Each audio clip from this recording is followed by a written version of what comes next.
Hello everybody, welcome back to another video here on Peg City Hockey. Today we're going to be talking about a very interesting trade rumor that ironically has been already discussed on this channel and throughout the entire sports world when it comes to the NHL for about a year, and that's because we are talking about St. Louis defenseman Vince Dunn. And if you're wondering, oh, why are we talking about Dunn? He's been available for a long time. He's just been made available again, more available as I should be saying, for people to come in and teams to communicate with the Blues and find a trade that works best for the upcoming RFA, and I think that the Winnipeg Jets could find themselves in a very interesting situation where they actually could have a very interesting offer that I think works beneficially for both teams in regards to helping their blue line, helping the forward core of the St. Louis Blues, and also just be making two players that you might not be able to sign due to cap happier in different situations.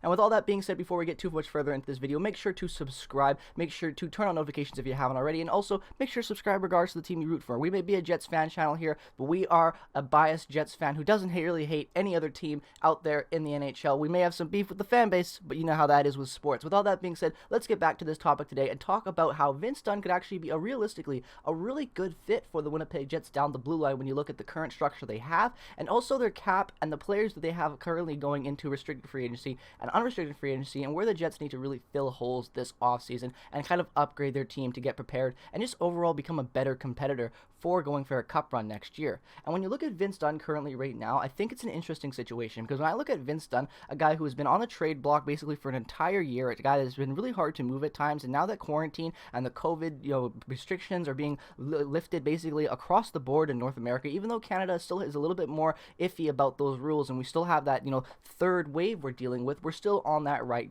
track to being better. And with all that stuff going down that right track to improving and to going back to the way things were 2 years ago, we're going to start to see more trades happen between cross-border teams. We're not going to see teams in Canada and the US be iffy about making trades anymore because they don't have to wait that 2-week quarantine or any quarantine eventually going into the summer if you're a fully vaccinated player. So when we look at this, what player do you think of from the Winnipeg Jets standpoint that is going to be probably the most interesting player the Jets have to negotiate a contract with this offseason? For me, and for a lot of other Jets fans, that player is Andrew Copp. Now, Andrew Copp had an amazing season this year. He had a career year for points and goals, and he's going to be wanting a pay increase. And I think Andrew Copp is a great player, and he loves the city of Winnipeg when it comes to playing here. He looks like he's been happy on the club. He's went through the Moose to the Jets. He's been literally one of our star draft and develop pieces when you look at guys like him, Lowry, late round picks that have come in and been very serviceable talent for us for a long, consistent time. But recently and in the past, Andrew Copp has went through our contract arbitrations and hasn't had the easiest time signing to those new deals in the past. And because he had a career year, in goals, not to mention as well, I think Andrew Copp is going to be wanting a big pay increase. And the thing is that the Winnipeg Jets do have the cap to go out and sign these guys. Even with Neil Pionk coming out of his contract as well, they do have the money to be able to go out and say, hey, we can sign some guys. Between Paul Stastny's contract currently at $6.5 million expiring and Matthew Perreault's contract at, where was that?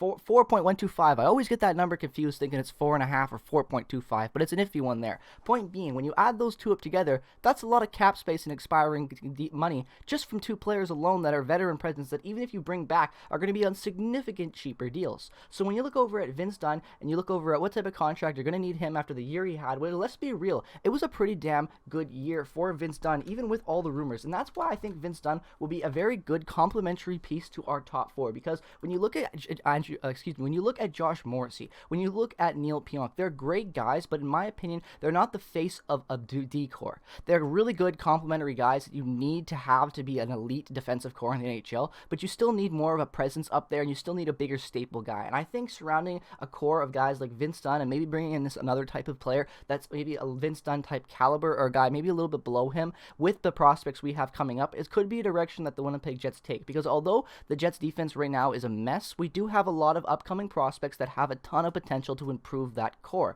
So when you look over at Vince Dunn just this year alone, being able to put up 6 goals for 14 assists, 20 points in 43 games, that's a pretty good stat margin for a defenseman who had all these rumors surrounding him and who is 24 years old. And when you look over his NHL career, a pretty impressive point total. 267 games played in the NHL, 32 goals, 70 assists, 102 points for a young 24-year-old defenseman. I would be very happy adding a Vince Dunn to this team, and I think a lot of you would be happy as well. And to the St. Louis fans, you could be thinking now at this point, what is he going to offer? What do you think the trade deal works best for the two teams involved? And honestly, I think a deal composing of Andrew Copp and potentially potentially a first-round pick being swapped for Vince Dunn, I think could be very, very fair. I think that Andrew Copp could bring a lot to that St. Louis team because he's a very good utility player that has the ability to play up in the top six. I think he could mesh really well with some of their top scorers on that team, and I think he's almost, in a way, a little bit kind of like a Ryan O'Reilly type player, a really good two-way guy. And Andrew Copp, although isn't an amazing top six caliber player,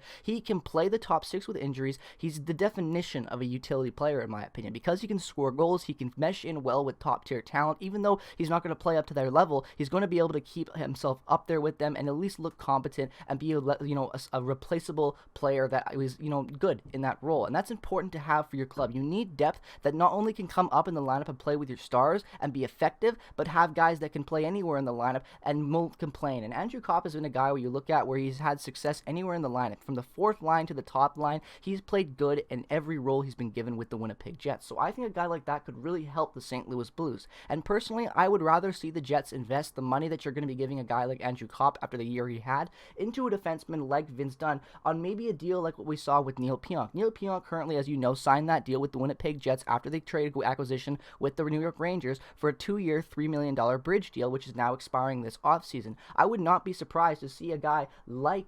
Vince Dunn come in to the Winnipeg Jets and a deal be signed, obviously not for $3 million, but maybe even around $4.5 million for 2 years on a bridge deal to see where Vince Dunn lies with his core and just kind of seeing. And also the benefit of that is that the Winnipeg Jets are kind of in this weird bubble right now. And a lot of fans might disagree with this, but that's okay. This is just my opinion on them. They're, in my opinion, in what I like to call the Elliotte window. Elliotte currently right now has only 3 years left on his contract. Then his contract is up, and after that we have no idea because he's an unrestricted free agent. And Elliotte seems to love Winnipeg, and he seems to be happy with this team. And because they've had success, maybe he'll stay, but we can't count on that. So with that 3-year Elliotte window, we need to win now. So signing a guy like Vince Dunn to a 2-year contract does help increase the odds of us winning in that 3-year window with Elliotte contract. So I think it would be beneficial potentially to go out and get a guy like him who isn't a bona fide number 1 defenseman yet on any core, but still has potential to grow up and be even a better player than what we have Josh Morrissey at. And we're paying Josh Morrissey $6.25